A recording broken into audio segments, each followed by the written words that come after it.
喜欢一个人并不是软弱。似是很久没有人如此直接地对他说这种话，江澄几乎愣住了，兜兜转转一大圈，说了那么多不喜欢，没那么喜欢。此时此刻，江澄终于露出一丝迷茫而稍显脆弱的神色，避过了自己是不是喜欢聂婉晴这个问题。江澄低声自言自语：如果他也是聂怀桑有意带来的呢？聂怀桑的确心思深沉，深藏不露，但也不能控制人心，不可能事事算准。江澄似乎在问自己：那他为什么喜欢我？魏无羡笑道：因为江宗主长得英俊帅气啊。你也知道管我叫宗主。知他又在钻牛角尖，魏无羡道：可是你宗主做了这么久，还是照样上女修相亲黑名单，他喜欢你还是挺勇敢的。不是因为我的身份吗？我听说他在他们家并不算太好过，毕竟是庶出，仿佛再次触到了当年那个自尊又敏感的少年，触到了他骨子里的不自信与不安。魏无羡认真道：江澄，你思虑太多了。婉晴姑娘喜欢你，蓝湛和我都能看出来。你和兰儿自己的事情都扯不清楚，你们看得出来什么？江澄打断他：当年没扯清楚的，如今扯得很清楚了。当局者迷，旁观者清。而且江澄，这件事你只问你自己喜不喜欢，不行吗？魏无羡，我又不是你，由着性子胡来。江澄娶的不仅仅是他的妻子，也是云梦江氏的当家主母，以及他身后盘根错节的家族关系。他才打通了北往南阳的山谷，直指清河聂氏的地盘。而今后他会同妻子的母族维持相敬如宾的关系，一些过于尖锐的动作势必要暂时罢手了。两人很久没有一起喝酒，一坛酒喝得很慢，到现在才见底。小二又送上来2坛，江澄的胸膛微微起伏，似乎用了很大的力气克制情绪。他缓缓道：魏无羡，人为什么会喜欢另一个人？不知为何，从方才起，魏无羡隐约能预感到江澄会问他这个问题，这样的感觉异常强烈。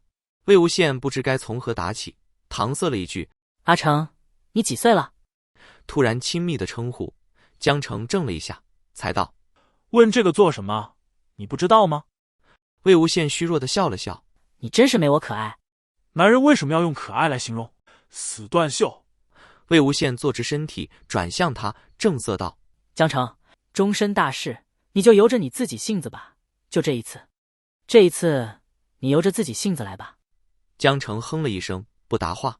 他知道自己这一次的选择任性了，他习惯计算得失，寻求最优解。他害怕自己这一次做错了，没有人来告诉他一句：终身大事应该由着自己性子，只问自己喜不喜欢。这话只有魏无羡能说。年少的长久陪伴与知根知底，一路的肝胆相照，彼此交付后背。20余年过去，真正辗转反侧、举棋不定的时候，还是只能来问故人。只有故人可以问，只有故人会回答。江澄说不清自己是何情绪，不来听魏无羡说这句话，人他一样会去，但他会害怕，会犹豫，也许还会在今后反复思量计较，并且将自己这一腔的思量与计较暴露在心上人面前。而魏无羡说出这一句话，至少让他的心定下来了。任性妄为的责任，有人同他一起担了。他独立背负家族复兴的重责大任已经太久，他已经足够强大，但内心深处对这个一起长大的无所不能的师兄仍旧有依赖。江澄面色稍霁，魏无羡哄着他又多喝了几杯，择了一个应该不会很敏感的问题来问：聂姑娘说你们一同夜猎过？江澄道：是。魏无羡觉得果然从男人这里问八卦就是很麻烦，戳一下动一下。只得追问：为什么和姑娘约会要去夜猎啊？去了哪里？有发生什么特别的事吗？你问题怎么这么多？金子轩追求阿姐的时候，也是带她去夜猎。我们去了我之前买的重杖谷，没什么特别的事。能有什么特别的事？和其他人走散了，我俩单独在谷里过了一夜。魏无羡想，回头得去问问江行舟，是不是故意同他俩走散的。孤男寡女共度一夜，极为暧昧隐秘。他与江澄已不是从前那般亲密无间，魏无羡并不打算追问细节，只听江澄继续道：“我受了点小伤，他会些医术，人还算是有点用处。”魏无羡无奈道：“有点用处？终于听你表扬他一句，我该夸你有进步吗？”我不会同人好好说话。静默半晌，江澄自嘲道：“没准是天生的。”说完，淡淡扫了魏无羡一眼，只一眼，魏无羡便懂了。江澄的父母曾经就没有好好说过话。果然，江澄木然道：“魏无羡，如果我做不好怎么办？”“如果我像我的父母一样，怎么办？”他在漫长的岁月里逐渐学会了如何去做一宗之主，可是他还没有学会为人夫，乃至为人父。少时也从未见过好榜样，不知晓寻常家庭里恩爱和睦的夫妻到底是什么模样。年少时父母婚姻关系的影响终究会伴随一生。魏无羡笑，推心置腹地安慰道：“曾经我也觉得姑苏蓝氏的家规很难遵守，可是等我进了蓝家的门，我觉得我必须为蓝战守好家规，于是我便去做了。真正做下来，好像也没有太难。当初觉得难，是因为自己不想做，而现在想做，便用心了。江澄，你问这样的问题，便已是在用心，在尽责。你只要用心，就一定会做好的。”你说的很轻巧。和喜欢的人相处，本身就是很轻松、很简单的事情。要不然我和蓝战性格南辕北辙，怎么过一块去的？他处处让着你吧？虽然你这么说也没错，但我也有让着他。江澄哼了一声，表示不信。反正你一个大老爷们，处处让着你媳妇呗。我们在云深不知处，上头还有叔父、兄长和一堆长老管着。莲花坞就你最大，你说什么是什么，何该你多让着他？不可能。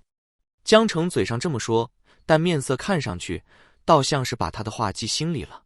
魏无羡接着教：“你平时多夸夸他。你以前不是很向往喜欢的姑娘夸赞你吗？你想让他怎么夸你，你就先怎么夸他。我天天都在夸蓝湛，还天天对他说喜欢。江澄，喜欢一个人不可耻，你不要老端着，说出来，多说一些，每时每刻都说。”够了，你们断袖的相处之道，不要拿来教我。魏无羡摊手止住话，但知他已经听进去了。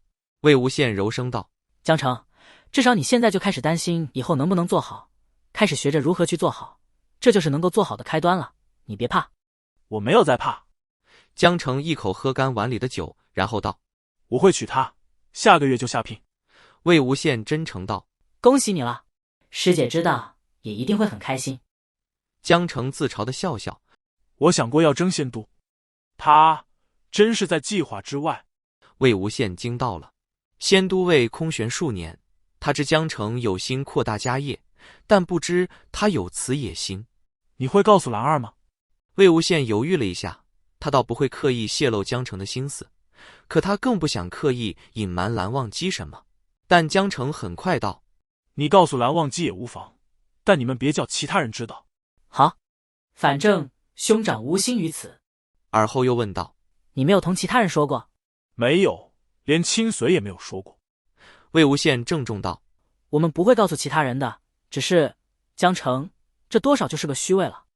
如今各家军事局面均衡，往后会长期如此。”我知道，所以娶了婉晴，我也就没那么想争了。以前更多是出于无聊。无论如何，江澄肯同他说，魏无羡还是十分感佩。两人把酒喝完，忽然魏无羡道：“蓝湛到了。”江澄问：“你怎么知道？”魏无羡笑了笑：“不告诉你。”在一片天子笑的酒香和香菜的馨香之中，他闻到了熟悉的檀香气息。两人走出雅间，果见蓝忘机已在楼下等待，一袭云纹白衣，不染纤尘，腰间悬着一枚与魏无羡一般纹样的蓝穗青心铃。蓝忘机果然来接魏无羡回家了。只见蓝忘机那双颜色极浅的眼睛，在看到魏无羡的瞬间，仿佛明亮了一些。魏无羡笑容明媚耀眼，几步蹦下楼，飞身扑了过去。虽然是断袖，他俩似乎也很好呢。有人来接回家，真好，自己也快成家了。魏无羡娶个男人都能过得好的日子，我正正经经娶了女人，难道会过不好吗？一定可以过好。江澄蓦然生出了无限底气。姑苏的夏夜晴朗而凉爽，夜星熠熠，星辉飘洒，空中流云悠悠，仿若幻梦。